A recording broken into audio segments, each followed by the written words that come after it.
Bienvenue dans ce nouvel épisode de Bip Bip. Je suis Alexandre Popiolek, doctorant en psychologie sociale sur le sujet de l'impact de la relation de confiance dans la santé et fondateur d'Empathia, mon entreprise de recherche, conseil et formation.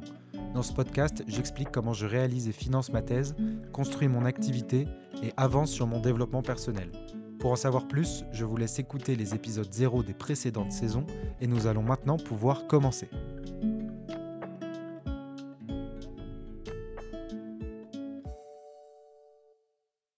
Aujourd'hui, j'ai envie de vous transmettre, quelque chose que je trouve très intéressant. J'espère que vous le trouverez aussi. C'est autour du sujet de, l'implication des participants, heu et à une étude scientifique. En fait, je trouve que c'est globalement, un thème qui est sous-estimé quand on fait de la recherche. En revanche, quand on fait, de la recherche en privé, ça devient un sujet très pertinent parce que des gens nous payent pour qu'on, fasse participer des gens et c'est un petit peu de notre devoir et en fait, la qualité de notre travail dépend de notre, compétence à pouvoir, engager les gens. Alors, au-delà de cette micro-introduction, je vais quand même poser un peu le cadre pour vous faire rentrer dans, le monde, de la recherche. Il faut savoir que en psychologie sociale, on fait des études où on a souvent besoin de beaucoup de gens, en gros des centaines de personnes, quand c'est des questionnaires, en ligne et quand c'est des entretiens, plutôt, plusieurs dizaines de personnes. En fait, et un gros frein qu'on peut avoir, dans la recherche, c'est, d'avoir des réponses. Déjà d'avoir des réponses, donc pour même un questionnaire qui dure 10-15 minutes et bah, on galère à avoir des centaines de réponses. Et d'autant plus, pour les hommes. Faut savoir qu'on a du mal à impliquer les hommes dans les études scientifiques, en tout cas en psycho et pour, les entretiens et des, dispositifs qui sont encore plus coûteux, c'est d'autant plus compliqué. Généralement, on le prend un petit peu comme une fatalité, alors que enfin, certains chercheurs s'y prêtent, surtout en psychosocial, parce que justement, en psychologie sociale, on nous apprend à manipuler, mais on nous apprend la science du comportement et au-delà de manipuler, on nous apprend à engager, à investir, à donner envie aux participants de participer à des études et peut-être que des fois, on l'utilise pas assez et je me suis prêté à l'exercice d'utiliser mes connaissances en psychologie sociale, pour faire de la recherche en psychologie sociale, on va dire, en psychologie, pour, un des contrats, une de mes missions. Donc, je ne vais pas parler précisément de la prestation, mais je vais vous donner une idée de ce que je fais et de comment je m'y suis pris, en tout cas en partageant vraiment ce qui me concerne moi, ma prestation et pas ce qui concerne, le client. Globalement, je suis associé à une étude scientifique dans lequel j'ai des entretiens à faire. Des entretiens, pour évaluer un dispositif où des gens sont inclus dans un dispositif de plusieurs semaines, plusieurs mois, et mon but, c'est d'avoir les gens au début du dispositif et à la fin du dispositif pour voir qu'est-ce qu'ils en pensent, est-ce que ça a eu un impact sur leur vie et cetera. Donc on me propose de, bah, faire en sorte d'avoir le plus de gens possible, et donc d'impliquer les personnes, dans l'étude et il faut savoir que, bah, plus j'ai de personnes, plus l'étude, est un petit peu plus, robuste. Donc, et bah, on a essayé de faire, un premier pré-test parce que c'est des dispositifs où il y en a plusieurs dans l'année et j'ai fait un premier test, sans stratégie de communication ni d'engagement particulière. C'est-à-dire en envoyant tout simplement un mail, et potentiellement des SMS aux participants de ce dispositif en disant: «Voilà, je fais partie de la structure, on fait une étude scientifique, est-ce que ça t'intéresse ou est-ce que tu peux prendre rendez-vous?» et cetera. Je me suis basé sur une trentaine de personnes et sur ces 30 personnes, j'ai pu avoir 5 rendez-vous, avec 3 rendez-vous effectifs, heu, c'est-à-dire des décommandes au dernier moment, au début du programme. Et à la fin du programme, c'est, donc plusieurs mois après, je n'ai eu que un rendez-vous, et 3 mois encore après, j'ai eu zéro rendez-vous. Donc j'ai perdu la totalité des personnes, par une communication un peu marketing, classique. J'en ai conclu que j'étais face à des gens, qui étaient un peu difficiles à engager parce que voilà, normalement, je faisais partie d'un dispositif où il y avait pas besoin de mettre beaucoup plus, mais j'ai fait quelques tests et où, du coup, je j'ai remonté mes manches et je me suis dit: «OK, il va falloir que je relève, le niveau et que j'essaye d'utiliser un peu d'armes de psychologie sociale pour engager les participants dans l'étude». Je vous partagerai aussi après, ce que ça implique et je vous ferai un point sur, la culture, scientifique, sur recherches qui incluent des personnes, heu, actuelles. Quelle est la culture actuelle? Pour, vous montrer que, ce sont des sujets qui sont en plus, d'actualité. Alors après avoir passé une première version, bah, finalement ratée, qui était faite pour être un test donc j'ai pas nui à ma mission. Mais le test a montré, des manquements dans ma communication et du coup, je me suis dit: «Tiens, on va faire un parfait petit exercice de psychologue social et on va essayer de réfléchir et d'appliquer, la thématique. Comment engager, les personnes, dans, une recherche scientifique?» Sachant que quand on est étudiant, souvent on utilise des trucs et après on finit par dire: «Si vous voulez faire avancer la science, si vous voulez faire avancer la science», on joue un peu sur l'émotion, «Aidez-moi à finir mon diplôme» et en fait, ça ne marche pas très bien, je trouve et moi j'ai essayé de faire les choses, autrement en me basant sur, des modèles de psychologie sociale, qui sont au nombre de 3 et que j'ai opérationnalisé. C'est-à-dire que je me suis basé sur la théorie et j'en ai défini des règles et des manières d'agir, pratique et j'ai envie de vous partager, cette stratégie, parce que, bah, de un ça montre, un petit peu, ma compétence, dans le domaine de la recherche et vu que, c'est ce que j'ai envie de faire et bah, au moins, vous voyez que si vous me proposez de faire une étude scientifique avec vous, j'ai, des modèles pour essayer d'engager les personnes. Mais aussi parce que je trouve que c'est quelque chose de super intéressant pour, bah, mon public potentiel qui est, peut-être dans les sciences humaines et sociales de d'avoir quelques billes, pour, investir, les personnes dans un projet. Ce sont des armes que je transmets dans des formations et dans des cours et qui sont donc, applicables à divers domaines. Mais là, voilà, on a une explication, concrète de comment on peut utiliser la psychologie sociale pour impliquer les participants dans une étude. Alors maintenant que je vous ai mis l'eau à la bouche, on va rentrer dans le concret et c'est là où je suis content de faire des épisodes mono-sujet parce que je peux enfin avancer et vous apporter quelque chose au lieu de vous dire à quel point j'ai stressé et si j'ai bien dormi cette nuit. Le premier modèle que j'utilise, c'est le modèle de l'autodétermination de Dottie et Ryan, qui ont fait, je crois que la meilleure référence à citer, c'est 91 et 2007, qui est une réédition de leur livre mais qui est, un monstre, de théorie, un énorme modèle très connu en psychologie sociale, qui, est sur le sujet de la motivation. Bon, mes excuses pour les experts, hein, je vulgarise et je l'utilise uniquement à des fins opérationnelles et pour que les gens, comprennent, là où je veux en venir. S'il y a des thésards sur la TAD, la théorie d'autodétermination, mes excuses. Je ne l'ai pas parfaitement, même si, j'ai quand même lu, et j'échange avec des experts du domaine, assez souvent, mais évidemment, on est toujours moins expert qu'un expert.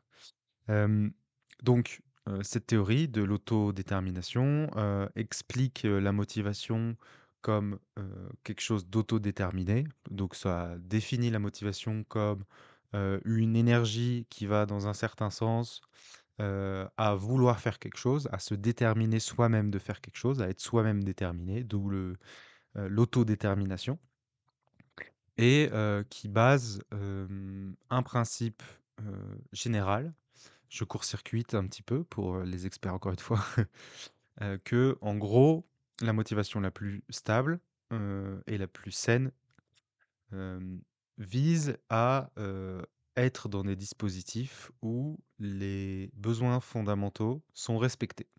C'est-à-dire que je vais être motivé à plus long terme et dans une mesure plus saine, plus stable et plus interne, si on respecte mes besoins fondamentaux qui sont au nombre de 3. l'autonomie, la compétence et l'affiliation. J'ai pas envie de faire un cours, donc voilà, je vais essayer de, aller entre, vous donner les infos pour que vous compreniez, ne pas faire un cours et vous donner surtout ce que j'ai fait pour que vous compreniez à quoi ça sert et aller un peu au-delà. Parce que ce que je vous ai dit, ça peut être lu dans les livres et ce que j'ai fait, au moins, c'est un retour d'expérience. Certes que ChatGPT aurait pu produire, mais au moins je peux vous dire ce que j'ai fait vraiment et ce qui a marché ou pas. Donc en me basant sur, les besoins fondamentaux, je me suis dit: «Mes participants, pour qu'ils soient investis dans ma recherche, il faut répondre à leurs besoins fondamentaux». L'autonomie, donc il faut qu'ils aient l'air d'être, assez libres de leur choix, que l'activité, aille dans le sens de leurs valeurs, de ce qu'ils aiment faire, de ce qui leur correspond. Donc je me suis dit que certes, j'avais un entretien à faire pour, voir, ce qu'ils pensent du programme, du dispositif, avant-après. Mais je me suis dit qu'il fallait qu'ils y retrouvent quelque chose, une certaine, marge de manœuvre et qu'ils puissent également, avoir quelque chose qui leur est propre et dans ce sens-là, j'ai fait un dispositif déjà, où les personnes pouvaient sélectionner leur heure comme ils voulaient, avoir un certain degré d'autonomie sur le format, c'est-à-dire, allumer sa caméra, éteindre sa caméra, le faire par téléphone et surtout baser, les rendez-vous sur le volontariat, et non pas sur un système d'obligation avec des relances. Donc ça, c'était la 1re, le premier angle de communication. C'était globalement le volontariat, essayer de laisser une certaine latitude, décisionnelle, pour, prendre les rendez-vous et le format. La deuxième dimension, c'est le besoin de compétence, donc le besoin de se sentir compétent. Hem, Ça, je me suis dit, ça m'a rappelé le fait que, vu que j'allais les voir au début et à la fin d'un dispositif, je pouvais mettre en avant le fait que ça pourrait être pertinent pour eux de voir leur évolution et le fait de me voir au début et à la fin, permettra d'avoir un temps d'échange pour pouvoir marquer leur évolution et se rendre compte de l'impact de leur engagement dans le dispositif sur, eux-mêmes, pour valoriser leurs efforts. Et donc ça, c'est quelque chose que j'ai ajouté. En fait, quand je dis que j'ai ajouté, c'est que j'ai écrit, pas mot à mot, mais j'ai écrit les grandes lignes d'un pitch que j'allais faire quand j'allais voir tout le monde. Et en essayant de me dire: «Bon, si je devais avoir un argumentaire de plusieurs phrases, lesquelles seraient?» Donc, le premier, c'est que je savais que j'allais mettre un peu d'autonomie, un peu: «Vous êtes libre». On va voir, c'est aussi une autre technique, d'engagement, de dire que vous êtes libre, mais pour moi, ça renvoie aussi au besoin d'autonomie. Pour le besoin de compétences, c'était, de dire, bah, c'est aussi un moyen pour vous de vous rendre compte de, à quel point le dispositif est important pour vous, de valoriser vos efforts et de percevoir l'évolution avant-après. Donc d'être un support à leur perception de compétences. Donc c'est là où je me suis dit que je pouvais répondre, à leurs besoins de compétences. Évidemment, répondre aux besoins de compétences, c'est aussi moi, mais ça je le fais naturellement, mais c'est aussi avant, pendant, après, les entretiens, renforcer, sur la qualité du, de l'entretien. C'est aussi mettre, dans un dispositif dans lequel ils ne perdent jamais parce que on peut, renforcer, satisfaire le besoin fondamental, mais on peut aussi le frustrer et donc il faut aussi réfléchir à ne pas le frustrer. Donc c'est aussi important d'essayer de valoriser leurs besoins de compétences que de au moins essayer de pas le frustrer et donc d'enlever toute, perspective de compétition et de comparaison et donc moi, ce que je dis pour faire des entretiens, c'est que et c'est vrai, hein, que j'ai aucune attente, de fond ou de forme et que, c'est pas parce qu'on parle longtemps qu'on parle bien. Parce qu'il y a une petite pression à se dire, et je l'ai vu en fait, quand je disais, c'est des rendez-vous qui peuvent durer jusqu'à 1 heure, les gens se disaient: «Mais j'ai pas de quoi parler pendant 1 heure» et ça fait peur parce que ça remet un petit peu notre, nos compétences en jeu. Et donc, en plus de, essayer de satisfaire le besoin de compétences, on peut essayer aussi de ne pas le frustrer et donc de dire: «Vous inquiétez pas, j'ai pas d'attente. Ce que je veux, c'est que vous parliez, uniquement de ce que vous pensez, de comment vous ressentez les choses et voilà, j'ai aucun jugement». Donc, ap avec cette seule phrase, on peut pousser un petit peu sur le besoin d'autonomie en disant: «Ce qui m'intéresse, c'est vraiment toi, c'est ce qui te concerne toi», parce que l'autonomie est un peu plus large que, laisser du temps, laisser, une marge de manœuvre. C'est aussi, correspondre à qui est la personne, à sa manière de voir les choses, de dire les choses et du coup de dire: «Moi tout ce que je veux, c'est que tu dises ce que tu as en tête, et que si tu as envie de répondre, tu réponds. Si tu as pas envie de répondre, tu as pas envie de répondre et que vraiment ce soit un espace pour toi». Ça, de un satisfait le besoin d'autonomie et de 2 ça ne frustre pas le besoin de compétence parce que on met les gens, dans une condition win-win où dans tous les cas, tout ce que je veux, c'est que tu sois toi-même. Donc si tu es toi-même, tu vas gagner à mes yeux. Pour, la troisième dimension qui est le besoin d'affiliation, donc le besoin de se sentir associé à d'autres personnes et à moi. Ce qu'il ne faut pas oublier dans le besoin d'affiliation, c'est que, celui qui mesure, fait partie aussi du dispositif et donc c'est intéressant, que les personnes se sentent associées, affiliées à moi. Et ça a été, je trouve, mon idée la plus intéressante et la plus percutante, qui était de me dire: «Il faut qu'ils se sentent un petit peu partie de mon groupe affilié et que j'ai pas l'air d'être un psychologue, externe, qui va les analyser» et donc j'ai beaucoup orienté ma stratégie de communication et de manière de me présenter sur le fait que j'étais jeune, parce que j'étais face à un public de jeunes.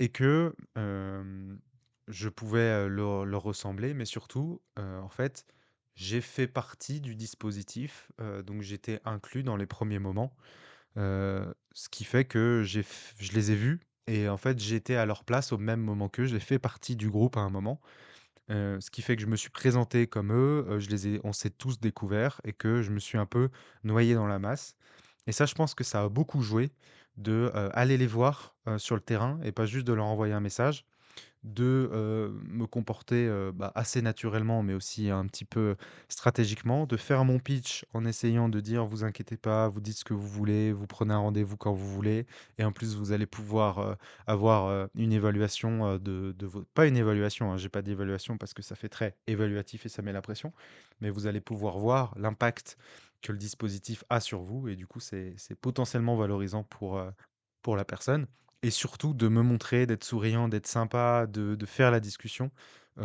Ça permet, que les personnes se sentent affiliées à moi et donc potentiellement au projet et donc voilà comment un premier modèle m'a permis de me dire, «Je satisfais des besoins fondamentaux, vis-à-vis de ce dispositif» et donc les personnes pourraient être un peu plus engagées, avoir un peu plus envie de s'investir, sur le projet. Ça c'est, le premier modèle que j'ai utilisé. Le deuxième modèle que j'ai utilisé, donc c'est pas dans l'ordre chronologique, hein, c'est, ces modèles-là que j'ai eu en tête et qui ont construit un petit peu, la ma manière, mon approche tout simplement pour impliquer, les participants dans l'étude. Le deuxième, c'est un autre modèle. Alors moi, il faut savoir que ma manière de faire de la psycho pour le moment, c'est d'utiliser des modèles qui sont très connus, et qui sont, fondamentaux. C'est-à-dire que je vais pas aller chercher de la science sur, l'implication des participants dans des études, en psychologie sociale, mais juste comment impliquer les personnes et je vais essayer moi de préciser et de d'opérationnaliser sur quelque chose de plus précis. Et donc un autre, grand modèle, hein, faut savoir que si vous connaissez pas, ne pensez pas que je suis un expert, de mon domaine, hein, quand on parlera de la confiance, je ferai le geek de la confiance avec des articles que personne n'ont lus. Là, faut savoir que je vous sors des grosses références, hein, que n'importe quel, psychologue, social, aura, déjà vu et entendu.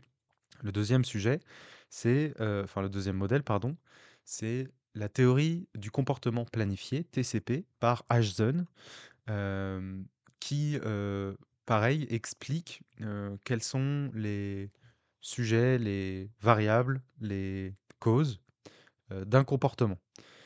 Encore une fois, j'essaye de vous éviter le côté court, mais globalement, ce qu'il dit, c'est que ce qui prédit le comportement, c'est l'intention, donc la meilleure manière de savoir si on va faire quelque chose, c'est d'avoir l'intention de le faire.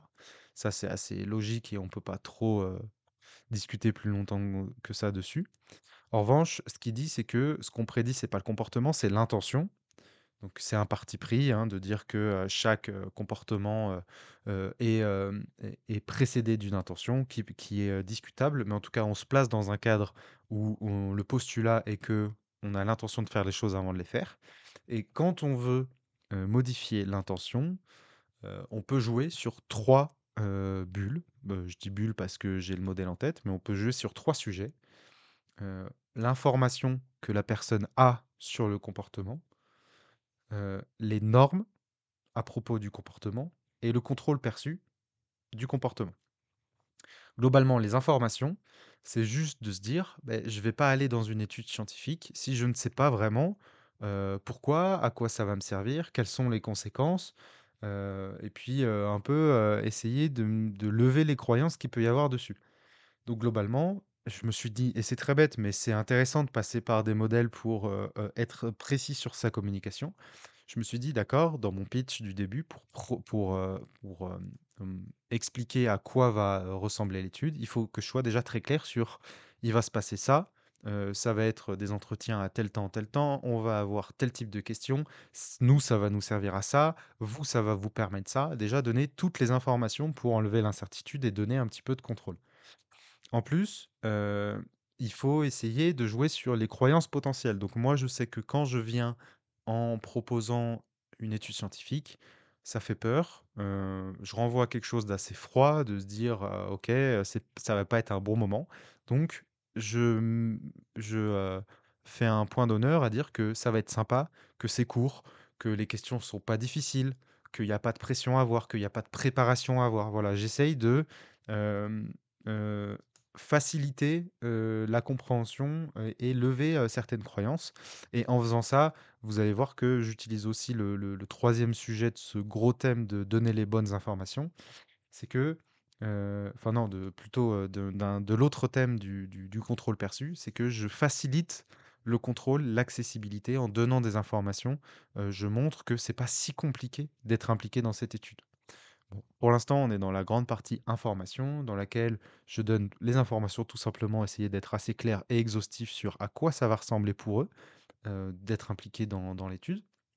Lever quelques croyances en essayant de me dire ou de recueillir, hein, parce que vu que j'ai eu des personnes avant, je me rends compte, elles m'ont dit, «On a eu peur de ça, on a eu peur de ça». Donc je dis: «C'est pas trop long, c'est pas chiant, les questions sont simples, il y a pas besoin de préparation», parce que je sais que c'est les trucs qui viennent en tête, donc ça, je rassure directement dessus. Et je donne des informations sur les conséquences de faire le comportement et donc là, les conséquences de participer. Donc globalement, ce que je leur dis, c'est que je renforce sur le fait que, heu, participer à l'étude, ça permettra de faire le point sur leur évolution et d'être plus clair avec eux-mêmes sur à quel point ça a été, intéressant, pour eux d'avoir participé au dispositif. L'erreur, enfin, je pense que ça aurait pu être une erreur de dire: «C'est important parce que nous, ça va nous permettre de». J'ai voulu, moi, orienter ma communication vers, «C'est important et intéressant pour vous parce que si vous le faites, vous allez en savoir plus sur vraiment, l'impact que le dispositif a sur vous et on pourra voir les choses plus clairement». Et évidemment, il faut être, honnête à dire que, bah, nous, c'est une étude, ça nous permet aussi, mais je pense qu'il faut aussi savoir apporter, aux participants pour les inclure et renforcer le fait que ça va être utile pour eux aussi, que ça va être un bon moment aussi pour eux. On pourrait mettre plein de théories de psycho, hein, dedans, mais voilà, je me base sur des modèles et je vous dis, comment j'ai fait du coup pour impliquer ces personnes. Restez bien jusqu'à la fin, je vais vous dire combien j'ai eu de personnes évidemment, et comment, entre, sans pas de modèle, SMS et des modèles, en essayant d'impliquer les gens, à combien j'ai pu avoir de rendez-vous, dans cette deuxième version.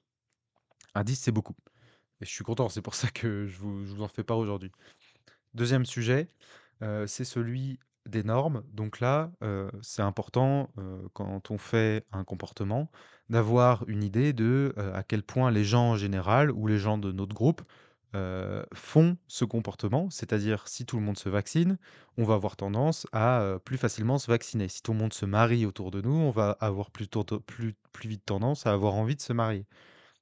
Heu et donc, c'est intéressant de donner à un participant l'idée que le programme, et le dispositif a déjà eu lieu, que j'ai déjà fait des entretiens avec des participants et en plus, c'est intéressant de dire que ces participants ont déjà passé un bon moment. Pour essayer de pousser, l'impression, mais l'impression est véridique, mais du coup, avancer cet argument, stratégiquement de dire: vous n'êtes pas seuls, vous n'êtes pas les premiers, et ceux qui l'ont déjà fait ont déjà apprécié. Et donc ça faisait partie, c'est un argument en plus que j'ai ajouté, pour pousser un petit peu, à l'action et dire: «Mais, vous inquiétez pas, je l'ai déjà fait, ça se passe bien». Les gens m'ont dit que c'était intéressant parce qu'ils apprenaient des choses sur eux, voilà.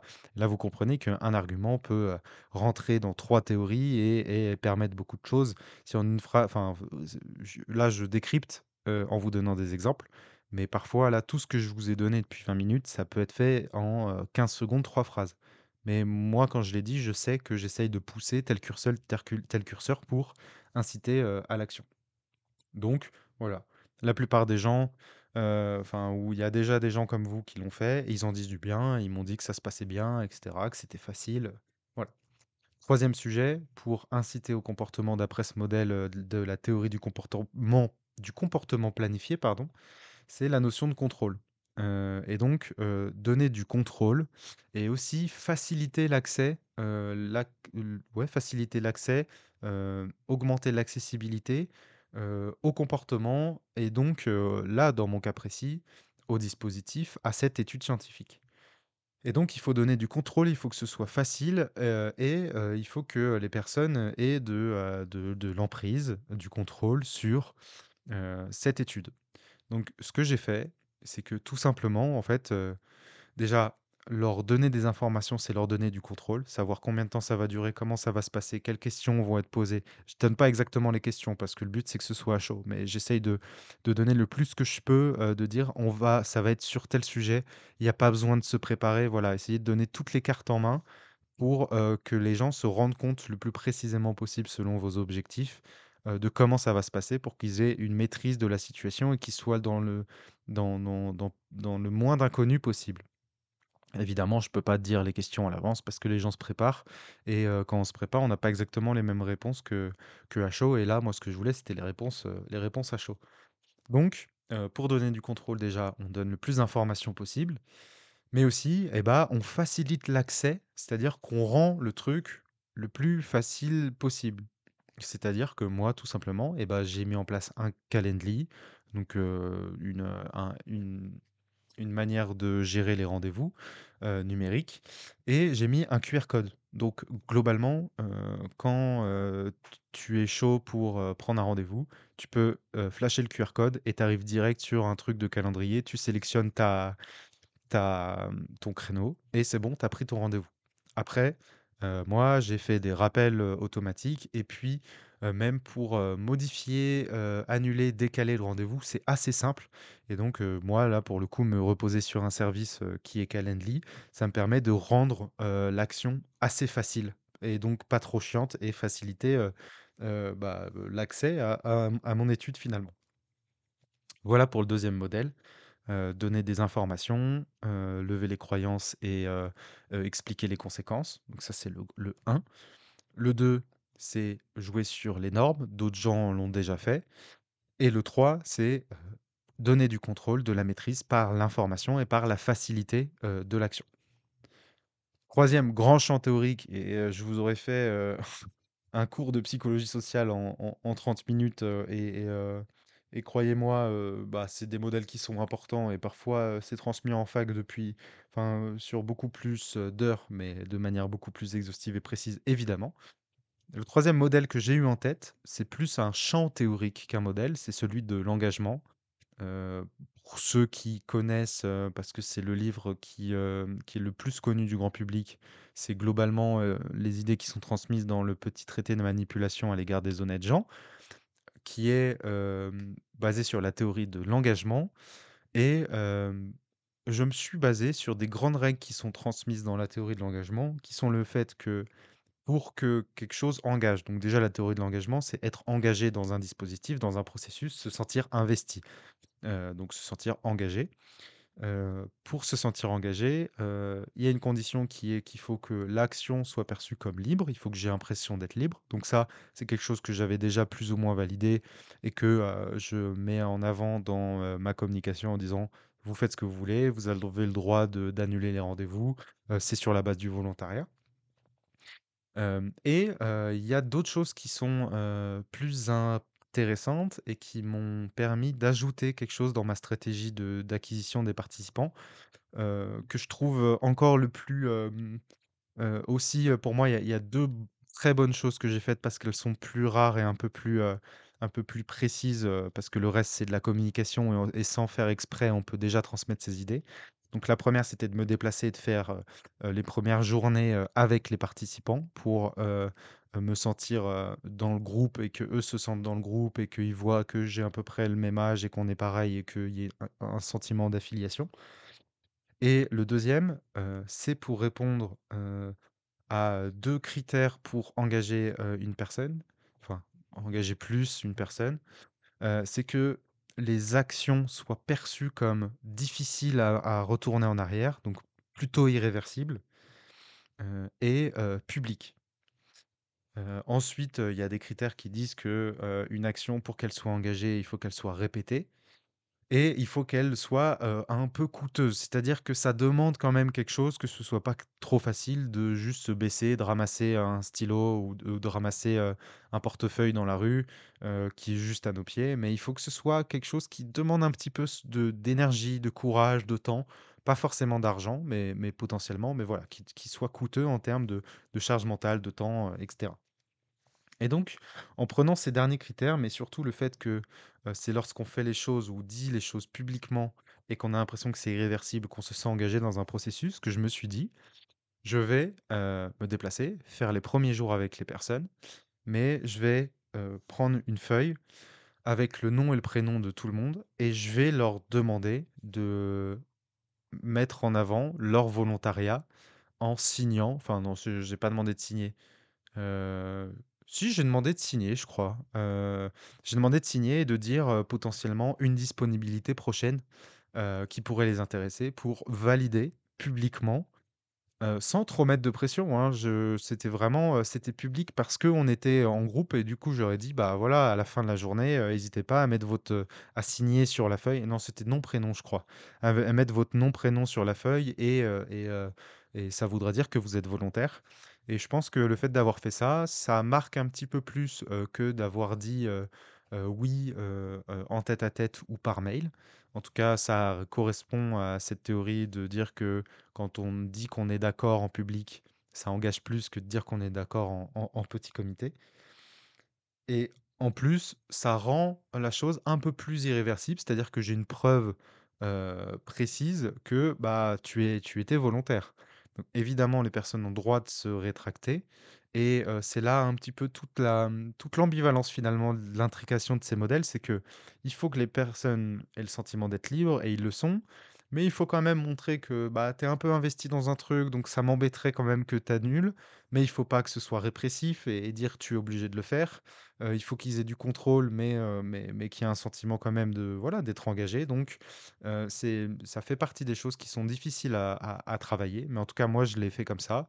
Il y a une signature, j'en dis pas plus, et je dis pas: «Bon voilà, maintenant tu as signé, tu dois venir», mais voilà, je me dis que par mon processus et par l'accumulation de toutes les petites idées que j'ai eues pour, investir, les personnes et bah, ça fait un petit truc en plus qui en plus, bah, une sous-théorie, une sous-application de cette théorie de l'engagement qui est le contrat comportemental.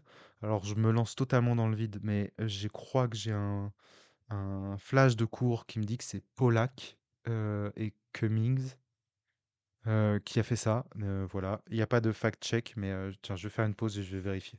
OK, alors je viens de vérifier, je me souviens bien de mes fiches, mais sur lesquelles il y avait une erreur. Donc, en fait, sur mes fiches, de psycho, j'avais marqué Pollack et Cummings, et en fait, c'est Palac, et Cummings, mais je suis quand même content. J'ai sorti la ref. Donc en fait, c'est, simplement le fait de, lorsqu'on rédige quelque chose, qu'on signe un contrat et bah, c'est quelque chose qui engage le plus et inspiré un peu de cette étude, bah, je me suis dit: «OK, je vais faire un truc où tu mets ton nom, ton prénom» et en fait, la vérité, c'est que si je veux, je peux avoir, les coordonnées de tout le monde et leur envoyer un SMS. Mais là, il y a quelque chose de dire: «Donne-moi ton nom, ton prénom, ton numéro de téléphone et une potentielle disponibilité pour, me dire que tu es volontaire et donc ça marque le fait que la personne est volontaire, dans une condition publique. Donc j'ai pas mis les gens au bûcher en disant, «Levez la main, et assumez maintenant». Mais voilà, je c'était quand même dans un cadre public et c'est comme ça que je me suis dit que j'allais appliquer de la psychosociale pour engager les personnes. Donc, théorie de l'autodétermination, théorie du comportement planifié et théorie de l'engagement m'ont servi à définir une stratégie de communication, c'est-à-dire quelles informations je vais transmettre, mais aussi comment je vais me comporter face aux gens et qu'est-ce que je vais faire dans le dispositif pour impliquer les personnes. Et donc, je suis passé de 5 personnes sur 30, mais surtout en finissant à une personne sur 1, puis 0 personne sur 30, à 25 entretiens sur, je crois que j'ai eu la moitié à peu près des personnes, des participants, 26 entretiens. Sachant qu'investir, la moitié, de participants dans un dispositif, c'est quand même, très correct, hein. Vous êtes peut-être déçus, mais on n'a pas les armes en psycho parce que les humains sont, des objets d'études, complexes, d'avoir 100 des personnes. Mais d'avoir chopé la moitié des participants, c'est quelque chose, qui est, très, très, satisfaisant pour moi et surtout d'être passé de 5, à 25, c'est quand même un gros saut. Donc c'est sympa de se dire que notre science fonctionne et de se dire que, j'ai pu choper, 20 personnes, en plus qu'avec un dispositif classique. Et voilà pour, la démonstration, l'explication de comment, j'ai fait pour impliquer des participants, dans, une étude scientifique. Alors, avant de conclure, je voulais en plus, remettre un petit peu de culture scientifique, moderne, sur le sujet. Faut savoir que la question de l'inclusion des participants et du partenariat, patient et du partenariat, participant, c'est des choses qui sont très, discutées en ce moment, dans la science et en santé et c'est quelque chose qui me parle beaucoup et qui a un peu changé ma manière de voir, la science et surtout les participants. En me disant que, bah, en fait, peut-être que pour investir, et engager les personnes, dans nos recherches scientifiques et bah, ça peut être un peu intéressant de se creuser la tête sur comment on peut leur apporter quelque chose. Parce que, bah, mine de rien, tout basé sur, l'empathie, l'entraide et l'amabilité, profonde, des participants pour nous aider dans nos recherches et bah, force est de constater qu'on a une minorité de personnes et on pourrait réfléchir à se dire: «Mais comment on peut apporter quelque chose aux gens?» Et c'est un peu, en utilisant mes modèles de psychosocial, mais aussi de cette culture, enfin imprégné de cette culture qui commence à grandir, en moi, de me dire: «Mais et si en fait, au-delà, du fait que c'était eux qui m'aidaient à faire quelque chose, c'est-à-dire répondre à ma science, pourquoi ce serait pas moi qui les aiderais à faire quelque chose?» Et donc du coup, c'est là où je me suis dit: «Bah, en fait, je vais mettre un point d'honneur à, bah, suivre, ce que j'ai dit et à me dire: «Bah, en fait, je vais leur permettre de, faciliter, l'accès à, dans leur esprit, à quel point le dispositif est important pour eux, à leur donner un temps de parole, à les mettre dans une bonne ambiance et à leur permettre de faire un vrai point avant-après». Et c'est en pensant à ça que je me suis dit: «Bah, en fait, ouais, je vais vraiment, essayer de leur servir à quelque chose et même après l'enregistrement, essayer d'avoir une discussion avec eux, essayer de leur dire: «Bon, bah, la première fois tu m'avais dit ça, là tu m'as dit ça, bravo à toi, tu as avancé», et renforcer un petit peu, l'impact du dispositif pour eux et c'est là où, j'embrasse, à la fois mon rôle de psychologue et mon rôle de chercheur et en fait, c'est aussi ce que j'adore faire, de me sentir psychologue dans la recherche aussi. Et pas juste un chercheur, qui, prend des rendez-vous, qui, pose ses questions et qui, ferme la visio, mais de me dire: «Mais en fait, est-ce qu'on pourrait pas, être utile pour les participants?» Même dans les études scientifiques, leur permettre d'avoir des informations sur eux, de comprendre des choses, et je trouve que c'est quelque chose qui est à la mode et pour le bien. À la fois pour le bien pour les études parce que je pense que ça peut, bah, faire passer un bon moment et augmenter le nombre de personnes qui nous aident et à la fois bien pour les participants qui peuvent, grandir, apprendre, passer un bon moment et c'est un peu dans cette mouvance que, maintenant je gère, et que je compte gérer mes prochains sujets de quand je fais de la recherche, pour du privé. de me dire: «Mais pour impliquer les personnes en plus de mes modèles, est-ce que je pourrais pas leur apporter quelque chose?» Et c'est pour ça que, je réfléchis maintenant à me dire: «Est-ce que, en plus, même pour un questionnaire, est-ce que au-delà de passer un simple questionnaire, on peut pas donner une partie des résultats, en expliquant à la fin à quoi ça a servi, ou en permettant aux personnes de mieux se connaître sur quelque chose?» Par exemple, si je mesure quelque chose sur, leur personnalité et que je sais pas, je veux faire le lien avec, leur productivité au travail, bah, peut-être que je peux prévoir un petit, retour, automatisé sur, bah, qu'est-ce que ce test de personnalité, peut, dire de la personne. Évidemment, il faut faire attention, au côté éthique et on peut pas laisser les personnes, avec, des scores, de dépression, avec, voilà des choses où on leur dit des choses sur eux et on les laisse dans la nature. Mais je trouve que c'est un petit switch, nouveau et intéressant à avoir en tête en tant que chercheur, de se dire: «Mais si on essayait d'apporter quelque chose aux participants, plutôt que de leur quémander, toujours, s'il vous plaît, donnez-moi 10 minutes de votre temps pour m'aider, dans une étude». Et je trouve que la communication, même d'un point de vue marketing, serait beaucoup plus simple, et beaucoup plus orienté sur: «Vous voulez en savoir plus sur, j'en sais rien, votre santé? Eh bien, vous allez apprendre, à quel point vous êtes efficace sur la gestion de votre santé et en plus, vous allez nous aider pour une étude scientifique». Et voilà comment je me projette, sur, faire de la science, dans et avec du privé, c'est-à-dire d'aborder un point de vue, certes un peu plus marketing de la recherche, mais aussi, fondamentalement plus humain, je pense. Et voilà, c'est quelque chose qui m'intéresse, beaucoup et je trouve que voir la recherche de cette manière, c'est lui redonner aussi beaucoup de sens parce que c'est se reconnecter à notre, objet de recherche, en tout cas en psychologie, qui est, les hommes, les hommes avec un grand H, les humains. Et voilà, c'est ce que je voulais vous transmettre aujourd'hui. J'espère que ça a été, intéressant pour vous à écouter, que c'était, facile à suivre ou en tout cas vous avez pu suivre un petit peu, globalement ma stratégie. Bah, voilà, si vous voulez en savoir plus, contactez-moi et si vous voulez que j'applique cette, stratégie dans votre étude scientifique, n'hésitez pas à m'appeler. Voilà, ça y est, je commence à faire ma pub dans ce podcast. C'est que c'est trop avancé, il va falloir arrêter. Merci, de votre écoute. J'espère que vous avez passé une bonne semaine. Je vous souhaite une très bonne semaine et à lundi prochain pour un nouvel épisode de Bip Bip.